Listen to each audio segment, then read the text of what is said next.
Hello everyone, welcome to Sanmarga classes. ವರ್ಗಗಳು ಮತ್ತು ವರ್ಗಮೂಲಗಳು ಈ ಅಧ್ಯಾಯದ 10ನೇ ಪ್ರಶ್ನೆಯನ್ನ ಗಮನಿಸಿ. ಒಂದು ಪೂರ್ಣ ವರ್ಗ ಸಂಖ್ಯೆಯು 9ರಿಂದ ಅದರ ವರ್ಗಮೂಲದ ಬಿಡಿ ಸ್ಥಾನದಲ್ಲಿರುವ ಅಂಕಿಯು ಆಯ್ಕೆ ಎ 3 ಅಥವಾ 9, ಆಯ್ಕೆ ಬಿ 3 ಮಾತ್ರ, ಆಯ್ಕೆ ಸಿ 9 ಮಾತ್ರ, ಆಯ್ಕೆ ಡಿ 3 ಅಥವಾ 7.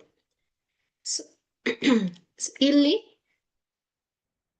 ಆಯ್ಕೆಯನ್ನ ಗಮನಿಸಿದ್ರೆ 3 ಅಥವಾ 9.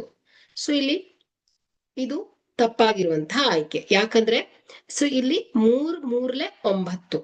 ಸೊ ಇದು ಕರೆಕ್ಟ್ ಇದೆ, ಬಟ್ 9 ಆಗಲ್ಲ. ಯಾಕಂದ್ರೆ 9 81 ಬರುತ್ತೆ. ಸೊ ಬಿಡಿ ಸ್ಥಾನದಲ್ಲಿ 1 ಬರ್ತಾ ಇದೆ. ಸೊ ಅದೇ ರೀತಿ ಆಯ್ಕೆ ಬಿ, ಸೊ ಇಲ್ಲಿ 3 ಮಾತ್ರ ಅಂತ ಕೊಟ್ಟಿದ್ದಾರೆ. ಸೊ ಇದು ಅಪೂರ್ಣ. ಯಾಕಂದ್ರೆ ಸೊ ಇಲ್ಲಿ ಕೂಡ ಸಾಧ್ಯ ಇದೆ. ಅದೇ ಸೊ ಇಲ್ಲಿ ಸಿ 9 ಮಾತ್ರ ಅಂತ ಕೊಟ್ಟಿದ್ದಾರೆ. ಸೊ ಇಲ್ಲಿ ಕೂಡ 9 81 ಬರುತ್ತೆ. ಸೊ ಬಿಡಿ ಸ್ಥಾನದಲ್ಲಿ 9 ಬರ್ತಾ ಇಲ್ಲ. ಸೊ ಈ ಆಯ್ಕೆ ತಪ್ಪಾಗಿದೆ. ಸೊ ಆಯ್ಕೆ ಡಿ ಅನ್ನ ಗಮನಿಸಿ. ಸೊ ನೋಡಿ, 3 ರ ಘಾತ 2, 3 9.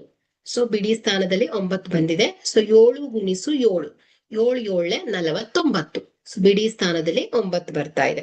ಸೊ ಹಾಗಾದ್ರೆ ಒಂದು ಪೂರ್ಣ ವರ್ಗ ಸಂಖ್ಯೆಯ ಕೊನೆಯ ಅಂಕಿ 9 ಆಗಿದ್ರೆ ಸೊ ಅದರ ವರ್ಗಮೂಲದ ಬಿಡಿ ಸ್ಥಾನದಲ್ಲಿ 3 ಅಥವಾ 7 ಇರುತ್ತದೆ. ಹಾಗಾದ್ರೆ ಕೊಟ್ಟಿರುವಂತಹ ಆಯ್ಕೆಯಲ್ಲಿ ಡಿ ಸರಿಯಾದ ಆಯ್ಕೆ ಆಗಿದೆ. Thank you.